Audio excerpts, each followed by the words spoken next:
So welcome to the Business of Hearing podcast, and today we're sitting down with Phil M. Jones to talk exactly what to say and how we can apply more optimization of language towards private practice hearing care. Welcome to the Business of Hearing podcast, the number one marketing and practice growth podcast for high-performing private practice hearing care leaders. It's Friday, and this is my end-of-week roundup of what's top of mind after 7 days of helping some of the world's best private practices to attract high-quality patients, fight the evil forces that manufacture our own chains, and be impossible to compete with. My name's Ollie Luke. Pull up a chair, pour yourself a drink, and let's have a chat. So welcome along to the Business of Hearing, and a little bit of a change up. Not sat in a pub today, no beer in sight, but instead a conversation in Hudson, New York. This town feels like every horror film I've ever seen, like condensed into a town. Like walking around at night is uncomfortable. Today you say it's horror movie, and yesterday you said it was like Main Street of Disneyland. So I guess it's somewhere between the two. I think daytime Main Street, nighttime every horror movie. It's a unique one. But I'm here with Phil M. Jones, and look, let's jump straight into this, Phil. And let's start with the word sales, okay? Right, because in the hearing healthcare industry, sales is the word that everybody that steps into the career, especially a member of staff, a provider, an audiologist, sales is a word that is hated, scared of, and many of the conversations I end up in are providers that don't want to be in the profession for sales, and it's the part they hate. Help us understand this, because I've heard you talk in the past about the repositioning and reframing of this. Well, I've been teaching people to sell more effectively since about 2006, and the bulk of my work exists in helping people who see themselves as non-sales professionals to sell more effectively. So that spans across healthcare, spans across professional services, and has been time-tested now in over 800 different industries. If I asked a room full of people to throw adjectives at me that would describe a stereotypical salesperson, they throw adjectives at me like pushy, slimy, sleazy, liar, sequences of words that people traditionally wouldn't like to be used on themselves. If I ask them, though, by alternative, not to describe a stereotypical salesperson, but a professional salesperson, they reach for completely different words. They reach for words like caring, considerate, honest, problem solver, consultative. And if somebody used those words to describe you, I guess you'd feel very, very different. And we've had this myth of what being a great salesperson is this gregarious, like hyper alpha, if you don't ask, you don't get type approach that means that people will resist in any way, because what they're saying is they don't want to be that. What they're not saying is they don't want to be helpful. They're not saying I don't want to be paid well for my help. They're not saying that they are not looking to be successful. And all of us are in the business of selling something. Sometimes it's a product or a service. More often than not, it's an idea or a change of behavior. And when you look at some of the most successful salespeople on the planet, they're probably not people that you would class as being salespeople. They are politicians in your local community. They are coaches that are helping, supporting, and creating changes of the behavior in the young people's lives that you care about. They are leaders in job roles that have helped you see more for yourself than others. Or they're the rainmaker inside your business to make sure that you have a job, but you're not seeing them as a salesperson, because what they are is they're excellent at helping core people make smarter decisions. And I think that's what selling at its core is earning the right to make a recommendation. I repeat, it's earning the right to make a recommendation. It's sharing the right solution for the right person in the right context. And I know that we have a lot of people listening that are in the healthcare space. Is in the medical industry, they say that prescription before diagnosis is malpractice. So the same would be true when you're recommending solutions, when you're recommending your price points, when you're recommending how you can help people. It should be at the right person at the right time with the right solution, with one goal: getting the other person to say thank you and meaning it, feeling good about it the next day. So that's, to me, what selling is earning the right to make a recommendation and helping people make smart decisions that they're thankful for the day after and the day after that and all the days that come and follow. Gotcha. So if you were leading a private practice hearing care clinic and you had, let's say, a member of staff who was very resistant to this sales, maybe they're fresh out of school and this is the part which is their hang up, how would you help navigate them through that change and understanding? I think the first thing to help them understand is it's okay. They're not saying they're resistant. What they're saying is they're scared. They haven't done this before. The story they're telling themselves about what that would mean that they are is something they're uncomfortable with. And if you've got kids or you've been a kid, you know that you've gone through periods of change, right? Is that you used to believe you couldn't do something, and then you realized that you're pretty darn good at it and it was worth it. I think actually sitting in the mess with your new employee, with your hire, with your team member, to let them feel okay with not being okay about this at this period of time. Because normally what's missing is either a skill or a mindset or just enough experience. So it's a skill, a mindset, or enough experience. If you have confidence without experience, you have arrogance. So if you haven't done something enough times to actually truly have a modest confidence that you know how this is going to work out, you should feel nervous because you don't have enough experience. If you haven't got the skill, that's not your fault. You just haven't been trained. Like, I could enter into many a sales environment with a huge degree of confidence because I've got a skill and I've got experience that's been worked on over a period of time that affects my mindset. But stick me in a sound booth, ask me to run an audiogram on somebody, and then calibrate a set of hearing devices at the other side of that so that the person can say thank you and hear better. I'm going to mess that up because I can believe strongly in my ability, but I haven't got the skill yet. It's not a learned skill. And I believe that deciding that it's a skill that can be learned is the next step, and then giving people the mindset to know what good looks like. And the mindset isn't closing the sale. The mindset isn't shifting units. The mindset is helping people. And one of the tiniest reframes that we've helped a lot of clinics have in the hearing care space is to stop even talking about it as units and talk about the families or the people that you've helped, and look at the long tail effects that you have of helping that person on their journey. It's not I made the sale, it's I helped that family, that patient be able to communicate better, and changing what the victory line is. So it would be a game of just sitting in the mess with people and help them shift their perspective on how they think about what treating patients looks like. Gotcha. And on that, you triggered something there, and it's a piece of work that you did with a practice several moons ago of helping them reposition, reframe how they, not units, but ears helped, which turned into awards, which turned into levels of job role. That's right. Could you give some transparency on that? Because I feel that's very practical and helpful. Yeah, I think for a lot in the hearing care space, we look at how do you measure success over time. So it can be like they've been with us for 10 years. So what we do is here's a gold clock for your mantle for the fireplace you don't have. And we try to be able to recognize tenure and success by just the revenue that somebody's generated, or they're crushing it, or they're a top producer or a top performer. So we either measure time or we measure revenue, yet what we want people to be is patient-centric. So what we did inside some of the clinics I was consulting with is we created what were called ears clubs. So a new hire could follow a set of tracks to get to the 250 ears club.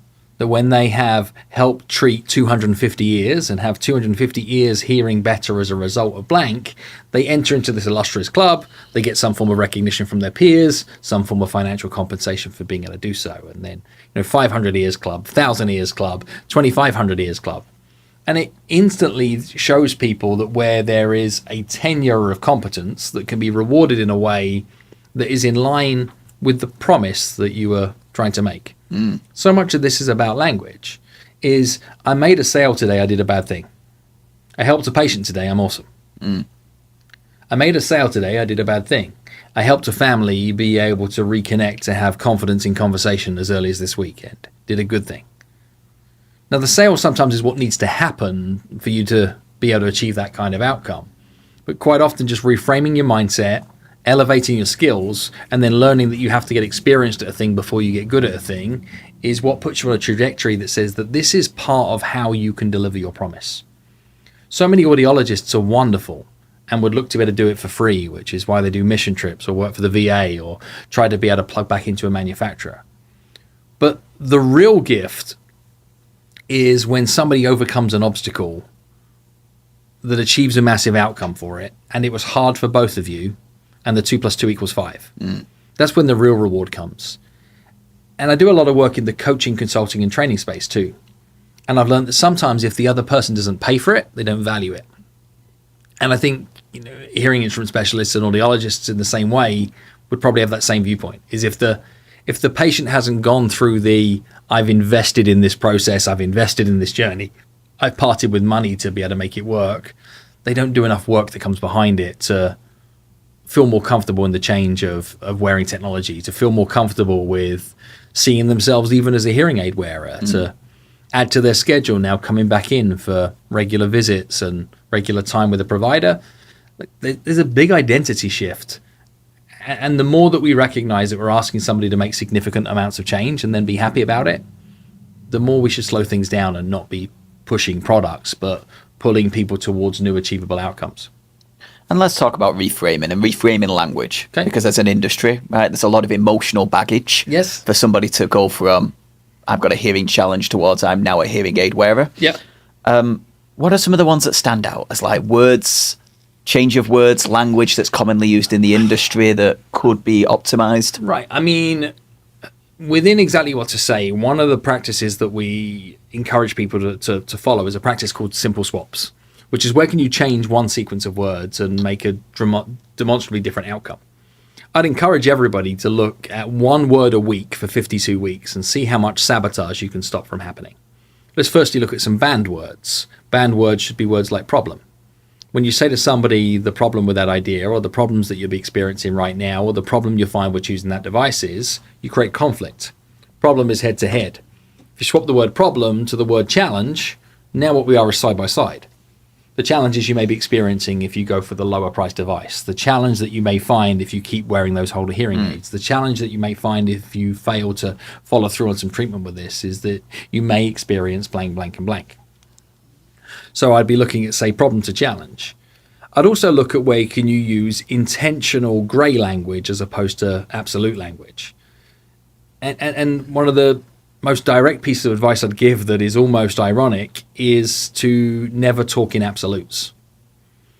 So that means never saying always, never saying never. It means never saying everybody, will, definitely, for certain.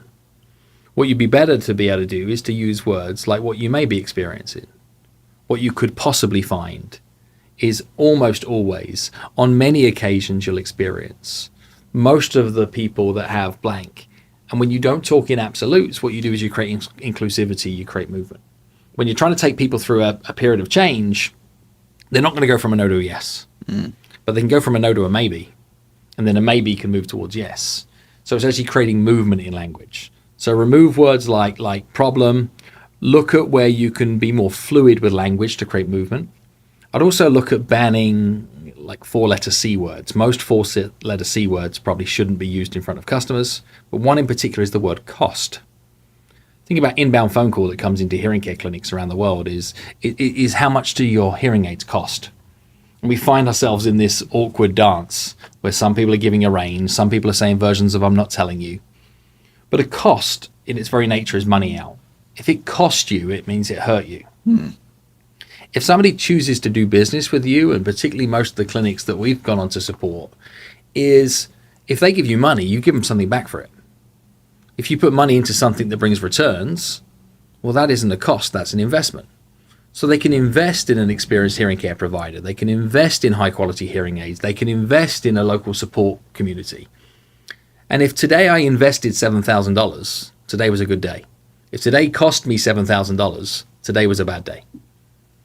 This expands out into so many other areas in the hearing care space. Is even the word unit is pricing per unit, is you saying that microchip inside that plastic housing is worth that much money. And you are devaluing the service that comes with it by talking about the price per unit, by saying that it's, $7,000 a pair or $3,500 if you need to go mono. Like we're destroying ourselves with language. Even talking about hearing aids as opposed to hearing care is talking about a problem and not necessarily giving it the gravitas it would need. We were chatting off camera today about some of the evolutions that we're helping clinics go through in our orange and grey business. And what if you stop talking about people with hearing loss and start talking about how you help people optimize their hearing? One is like, oh, I'm broken, I need to fix it. The other is life could get better because. And rather than say, well, what are just the words we should not be using? It's be more intentional with the words you're picking. Even the word patient, I think, is risky. Doesn't mean don't use it, just understand the risk. is not everybody looks to identify themselves as a patient. But you could add specificity, and you could say, senior professionals, you could say looking to help multi-generational families. You could say that what I'm looking to do is to help local leaders, and add specificity as opposed to patients, and more people can see themselves in the fact that you're for them. Gotcha. Big focus on the who, right? Yes. Always focusing on who and showing that you know that other person. Because I think if you can show that you know the other person and you show that you understand the problems that they're experiencing, they'll then trust you with the solution. If you try to sell somebody your solution, they'll say that's not the problem. I hear you. So you mentioned working with 800 plus industries in your career. So I want to touch upon kind of where we're at as an industry right now and see if there's any other industries we can learn lessons from. Sure. Because I think what we're seeing right now in hearing care is predominantly we was a product business. Yep. And we've been a product and service business for a good period of time. And depending on where things get to with Apple, with AI, like the products could become far better at doing more for the consumer rather than the provider having to get too involved in that process. So if the future looks like more of a service-based business, I'm just wondering what we can learn from this. What other industries have gone through similar? Because it's a very unique one, from product to service to service. I'm intrigued for where the future may go in our industry. I mean, there's so many different industries that can be looked towards, and the financial services industry was one. It used to be a product-led business that what you'd be looking for is a life insurance policy or a pension plan or some form of investment strategy. And then it became a product and service-led industry where it was the quality of your advisor alongside some predetermined products that would create the mix. And then you look at where it more is today, and actually it's somebody strategically understanding the unique goals and aspirations of each individual person and each individual family, that everybody has access primarily to the same box of tricks. But the reason that you choose who to be able to invest in is because of the relationship that's created, because of that person's understanding of your unique set of circumstances, that you'd be able to stand out. So there are thousands of examples of other industries that have gone through a similar transition. And I think probably an interesting example to even give consideration to that maybe doesn't get thought about is the ride-sharing businesses. Is historically, if you wanted to get from A to B, your option was to drive yourself. And then what happened was you could get from A to B with like a minicab service that would show up. And the minicab services would do an also okay-ish service to get you from A to B. Then what's been introduced is these ride-sharing apps like Uber or Lyft, etc. And they stole market share. How did they steal market share? They stole market share by saying that we can do about the same as them and we can do it cheaper. That's really where their first value came in. And it wasn't just cheaper, it was with heightened levels of convenience, it was with more visibility and transparency, greater levels of trust, easier method of being able to pay, all these other benefits that stacked up to be able to say, well, the no-brainer was, then I'm going to choose Uber now as opposed to the minicab service that I never knew when they were coming. They would only take cash, they never had any change, etc. It was like really easy to say, not that, I'm going to use this instead. Then what's happened is the competition to the ride-sharing businesses, the ones that have stuck around have got better again. Isn't this the same as like the big box retailers in the Costco and the direct-to-consumer offerings in the hearing care space? The good clinics have got better again. Just like the good minicab companies have got better. They put card payments in. They created more visibility and tracking around how you get in. You could pre-book. They looked at where they had different edges, that what they could do is start to steal customers back from Uber, because with Uber or Lyft, like, I don't know who I'm driving with. Can I trust them? Are they going to show up at time? The flip around trust has gone in the other direction.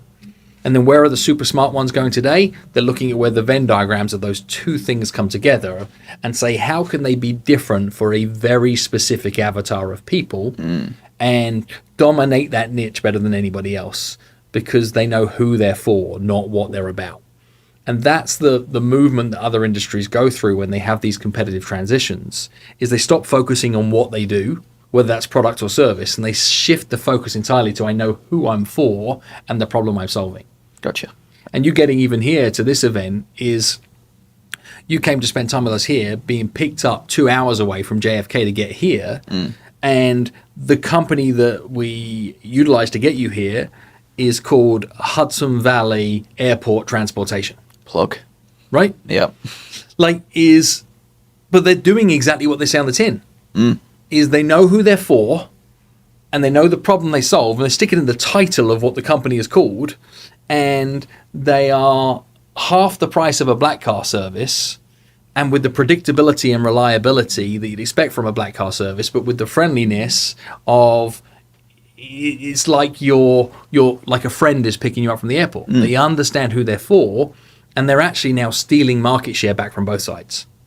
And it's that space in the middle that if you can learn about, like, how can you be the best for someone, you can actually defend both sides. You can defend the cheapest and the obnoxious premium because you know who you're for.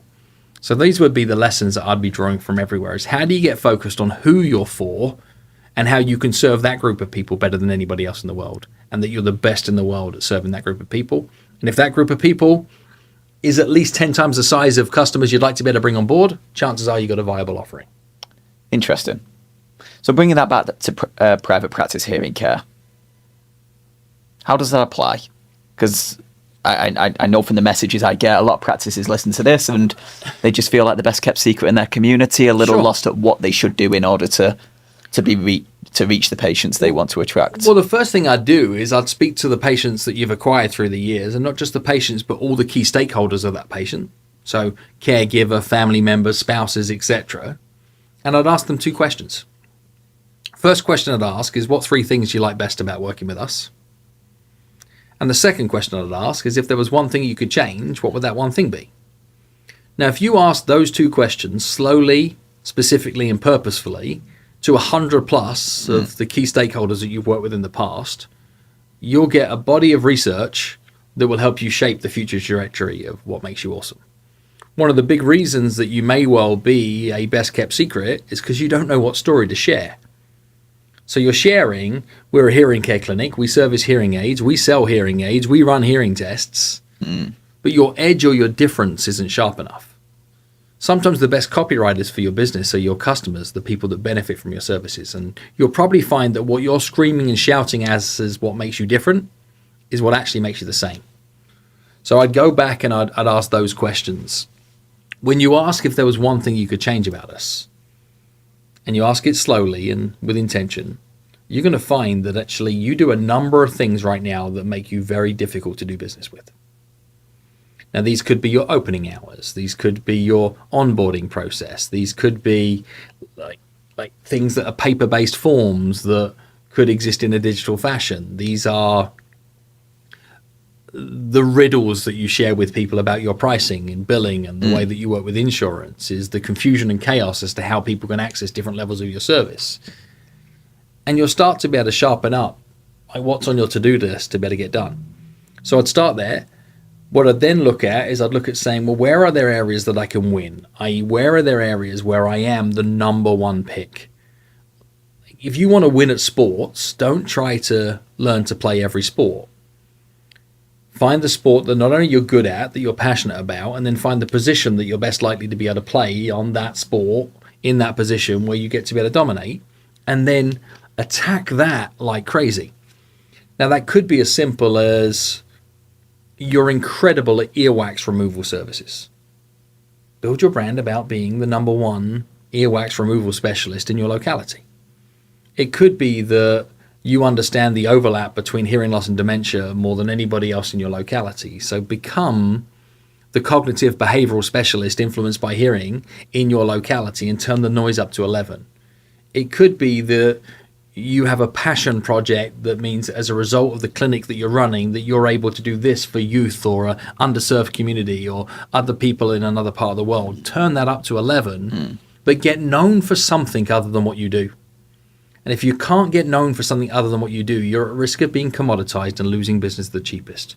Who are you for? What problem do you solve for them? And then and what else that makes you truly unique? I love it. I want to take a little turn here. I was reading a book out there called Toolbox, 2012, that was written, and I was flicking through it. It was beautiful to see, and it made me super proud of your journey. But I seen in there like the magic words that have now become Right. a brand, the hoodie you're wearing, through to books that have been converted to multiple languages. And I find that interesting, right? You've took something that was a small area of a big book that covered a lot of variety of topics and built that into a business, a brand, a movement. And I want to talk about that because I think many of us are always looking at something new, Yep. and never looking back at kind of what have we've got and polishing it up as much as possible. Help me understand how that happened, because I'm guilty of this, right? Everyone wants shiny next to new, right? Yeah. Shiny next to new, shiny next to new. And some of my greatest inspirations for business growth come from some of the most unfamiliar places. Places like the music industry. If you look at any musician that is succeeded over time, it wasn't because of their plethora of new music. I even love the recognition. I read something only this last weekend about Coldplay, as Coldplay are working on their 12th and final studio album. The Beatles did 12 albums. Bob Marley did 12 albums. 12 albums seems to be the number that you shouldn't do more than. They're capping it at 12, realizing that they may no longer have the relevance to be able to keep producing hits long past that. Yeah. And the marketplace will only ever know you for one thing. You cannot be famous for multiple things. So when I look at magic words, and it's now evolved into exactly what to say, is I started a small sales training business back in 2008, helping non-sales people to sell more effectively. I'd deliver multiple versions of training programs. It could be a half-day program, a 3-day seminar, one-on-one consulting. We did all kinds of different work. I'd then get the ability to be able to meet those clients long after the effect. And whether it was 6 months later or 6 years later, I'd still have people come back to me and say, Phil, we're still using your magic words. So I could have taught all of this detailed strategy about business growth. The takeaway, the memory peg, was magic words. If I wanted to fill an auditorium full of people at a open convention, where there's 30 little speaker sessions happening around a seminar hall, I would put magic words in as the title of the description of the speech, because I knew that I could win attention. I knew headlines are more important than bullet points when it comes to driving attention. So it would show up there, and I'd put people in a room and drive traffic. And I wrote a tiny little book, actually, not long after Toolbox, that came as a bet. And the bet was in a mastermind group with some other speakers and coaches that were talking about how hard it was to publish a book. And I said it's pretty darn easy if you needed to. And the only goal was to publish a book. You could probably turn it around in like 4 weeks or so. They said, Jones, put your money where your mouth is. And that's what I needed to do. And I turned the book around on the timeline. And what I did is I took a 2-page PDF that I'd used in a training program with a telecommunication company just a week or two prior, and I blew it up into a book. And when I say a book, it was more like a pamphlet. And I pushed it through a design service, uploaded it to the Amazon self-publishing platform, and I met the brief of winning the bet with my buddies. What I also did is I plugged it into Amazon's free promotion on Kindle, just for fun, to see what happened. Woke up a week later to 120,000 downloads. Sure, I made no money, but 120,000 downloads. What else was interesting is I had a ton of 5-star reviews and a good number of 1-star reviews too. There was nothing really in the middle. People either found it really useful and enjoyed its brevity, or other people mad, the book they didn't pay for. Yeah. They're like, this isn't a real book. This is a leaflet. This could have been a blog article, etc. And I'm like, all right, great. But I learned that people had an opinion on it. They either found it useful or they were offended by it. I'm like, this is interesting. I ran with that book as a lead capture, as a giveaway tool, as something we could customize inside of clients for some time.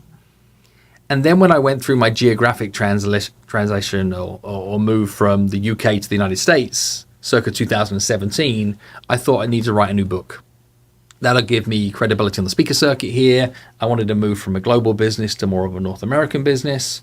And I thought, why on earth would I write a new book when what I've got is this half-assed, lazy EP that was never really produced properly, that was what was very well liked by an audience but not very well produced? Why don't I go back and reproduce that to a higher standard? That's where the Exactly What to Say book came from. Fast forward to today, we are now nearly 3 million units, translated into 29 different languages, over 100 different custom editions of that book. But what am I doing is I'm playing my greatest hits. playing my greatest hits. I'm playing my greatest hits. Yes, it's become a business. Yes, we license the IP. Yes, it lives inside some of the biggest brands on the planet, certainly here in North America as part of their operating system. But all I'm doing is playing my greatest hits. And let's go full circle here and come back to the music analogy. If you went to a John Bon Jovi concert, what do you want him to play? You've completely chosen the worst artist to ask For me. you. Yeah. All right, if we went to a Smiths concert, what do Gotcha. you want him to play? Oh, I think we'd go with this charming man. Right. Yeah. And if we take the Oasis tour that they are putting up right now and they're getting ever excited about, if they just showed up like, we're on tour and it's all new music, Yeah. then people would be like, are you kidding? Yeah, the this is a bucket bad hats. idea. Bucket hats would be flying They'd across be the mad. stage. Yeah. They'd be mad. And what would happen is the critics would come out and everybody would say, this is terrible. Because you cannot shake your identity. And I think that's where my encouragement would come to, is if you listen to the clues of what people have liked about you in the past and then turn the noise up to 11 and then keep going and keep going and keep going and keep going, is you'll find your edge. But people give up too easy and they think they want shiny and new, shiny and new, shiny and new. Not necessary. Is same but better, same but better, same but better, same but better, same but better is what can get you there, as long as you understand that you have to keep reinventing. And where there's a lesson in that, I think, for a lot of hearing care providers, is the realization of what got you here might get you there. And what got you here, I mean, was your resume. You had a solid resume once that you put all of this information into about your qualifications, your credentials, your personality, and your extracurriculars. That got you your first job in the industry. If you cannot update that resume every 6 months, you're not building your personal brand quick enough. And the speed of your personal brand, i.e. why you are the right person for the job, is what continually needs to be re-evidenced as to why you're relevant in the future. And the credentials that you earned in 2015 are not relevant in 2025 unless you've made them relevant by continuing to add to them. That would be my encouragement to either an independent provider or a business owner in this, is can you keep rewriting and reinventing your relevance so that what you have is a unique position in the marketplace. And let's take that really practical. Like, hearing care clinic, hearing care leader, what do they do to grow their personal brand? What should they be doing outside of, is it appearing on podcasts, speaking on stage, writing books, or is it more? It's 4 never-ending jobs. 1 is visibility, 2 is credibility, 3 is authenticity, and 4 is availability. Visibility is like, what are you doing today to be growing your visibility about who you are and what you stand for and what you're about? Now, that could be going on podcasts, speaking at industry events, engaging yourself more in the community, creating blog content, writing newsletters, engaging patient events. Like, there's a non-stop piece, but don't wish, wait, hope, and pray for it to happen. You've got to be seen to be seen. And I think lots of people are secretly brilliant behind curtains, and we need to open the curtains and step out the front door and grow some visibility. Credibility is, what are your credentials that make you uniquely you? Can you prove you are what you say you are? Like, have you got an obnoxious number of reviews? Have you done the work to be able to create collaborations with other local businesses that show, well, if you're good enough for the employees of that company, you're good enough for me? Have you built credibility assets around the strength and depth of your team, the specialisms that exist with those that you surround yourself with? Are you trying to be all things to all people, or have you got all people for all things inside your organization that can grow your credibility? That authenticity piece is, you have to genuinely care. If you're a thought leader, then you either need to lead thought or you need to have an opinion on the thoughts that are being led. And that means that you need to have a voice. So if, for example, major manufacturers bringing a new product out, don't parrot fashion what the manufacturer is sharing about the new product. Tell me your take on that new product and how that's going to impact the people that you're in service of. If you care about helping people hear better, you have to care about it even when you're not being paid. You have to have an opinion about the self-sabotaging actions that people are having by sticking cotton buds in their ear and potentially damaging their eardrum. You have to have an opinion about what happens when people go to concerts and could cause possible sabotage. If you're in a community that is full of folks that are shooting regularly and not wearing ear protection, like, you got to get mad about the things that are resulting in people being in your clinic that didn't need to be there because it was preventable. Like, you have to have this authentic voice that you care about it everywhere. Now, that could be blogging, it could be Instagram, could be TikTok, could be speaking, could be events, could be podcasts, could be writing a book, it could be anything. It's definitely not nothing. And it probably also isn't all of those things. It's you finding a platform of expression that is useful to you and then committing to it for a long enough period of time that you're going to get results. And people play too much of a short-term game. What they're looking for is they're looking to say, well, I tried this thing once and it either works or it didn't. Or what's the hack or the trick or the quick win? There isn't one. Got to keep showing that you're authentic. And then the availability piece is what's in your shop window. Most hearing care clinics are really freaking confusing to do business with. Like, I don't know from a distance what you're selling. If you're selling anything, it sounds like it's hearing aids, or you have an appointment visit and then this really convoluted riddle as to how I might be able to do further business with you. You've got to clean up the shop front so that people understand that you have a menu of services, an offering of treatment plans, an offering of solutions for known problems that feels ridiculously relevant for the people that you're in service of. This is a never-ending job. So if you're looking to take away what do you do as a listener from this at this time, ask yourself, well, what can I do to grow my visibility? Write a list. There's your to-dos. What's missing from my credibility? Write a list. These are your to-dos. How can I better demonstrate my authenticity? Well, what are the 5 to 6 problems you should be caring about right now publicly that you're caring about in your head or you're caring about internally in the office where nobody actually cares? And then availability. What do you need to do to tidy up your treatment plans or your offerings so that a 7-year-old understands what's for sale, what they get, and how much that they're paying for it? Do that work and your life will get easier, your personal brand will grow, and that you'll have some form of defensible difference in a marketplace where you're at risk of being commoditized. There we go. That's exactly what you need to do, Mr. or Mrs. Listener.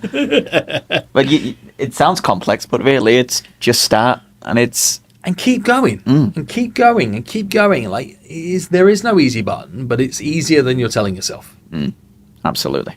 All right. Well, look, thanks for sharing so much. I feel I've said less than 20 words and you've added your brilliance everywhere else. So I appreciate you sharing so much wisdom. I love this industry. I love what people are doing out there in the world of hearing care. I think it is one of the most essential services that exists. And wouldn't it be cool if more people in this world were looking for hearing aids, they were looking for hearing care? And the ultimate rally cry is, if this group of listeners can change the world in one meaningful way, is if we can change insurance providers to stop delivering a hearing aid benefit, start providing a hearing care benefit, and realizing that almost everybody on the planet needs to have some form of meaningful long-term solution for their hearing health. And I think we can change that one conversation at a time. So I'm excited for this one. Thank you. Smash that one. Well, thanks for watching, and thanks for sharing so much, Phil. And there we have it. Another episode has come to an end, and I have a quick favour to ask. If you have found this helpful, then who do you know who should listen to this podcast? I strongly believe a rising tide lifts all boats, and right now, private practice needs to stick together to fight these big, gormless groups and these manufacturer-owned Goliaths that are looking to take market share from us. Consider who should be listening, pass on the word about the Business of Hearing podcast, and I'll see you again next week.